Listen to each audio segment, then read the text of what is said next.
अभी हाल ही में Karnataka high court का एक फैसला है जिसको हिजाब विवाद कहते हैं। जी सर।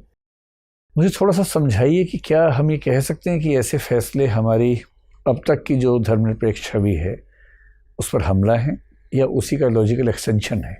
सर मुझे लगता है कि जो सुप्रीम कोर्ट ने इलाहाबाद हाई कोर्ट, जो कर्नाटका हाई कोर्ट है, उन्होंने जो हिजाब पर फैसला दिया है वो एक प्रकार से तर्कसंगत है, क्योंकि कोर्ट ने कहा था कि हिजाब पहना वो आवश्यक धार्मिक प्रथाओं में नहीं आता है और किसी भी प्रकार के इंस्टीट्यूशन में जहाँ के अपनी इक्विटी के जितने भी रूल्स हैं वहाँ पर अगर इस प्रकार के धार्मिक प्रतीकों को आमंत्रित किया जाएगा तो सर ये वहाँ के जो रूल्स हैं उसके खिलाफ है। ये बताइए कि एसेंशियल प्रैक्टिसेस ऑफ रिलीजन जो आर्टिकल 25 के बेस पे एक डॉक्ट्रिन है हमारे सुप्रीम कोर्ट की, उस डॉक्ट्रिन में ऐसा क्या है, जैसे एक एग्जांपल के तौर पर कोई मुस्लिम महिला अगर हिजाब पहने तो कर्नाटका हाई कोर्ट का फैसला है कि वो एसेंशियल प्रैक्टिस ऑफ रिलीजन नहीं है।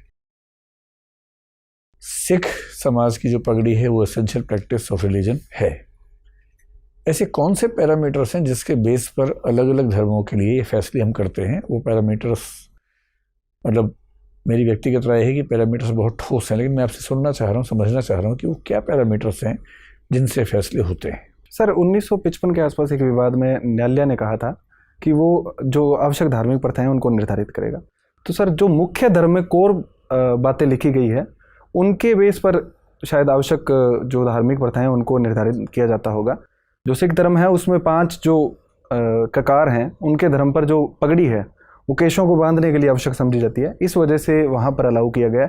लेकिन जब कोर्ट ने कर्नाटका हाई कोर्ट ने कहा कि कुरान में इस प्रकार की कोई भी व्याख्या नहीं मिलती कि हिजाब पहनना आवश्यक धार्मिक प्रथा के अंतर्गत आता है, इसलिए उन्होंने एजुकेशन इंस्टीट्यूट में इसको बंद करवा दिया सर।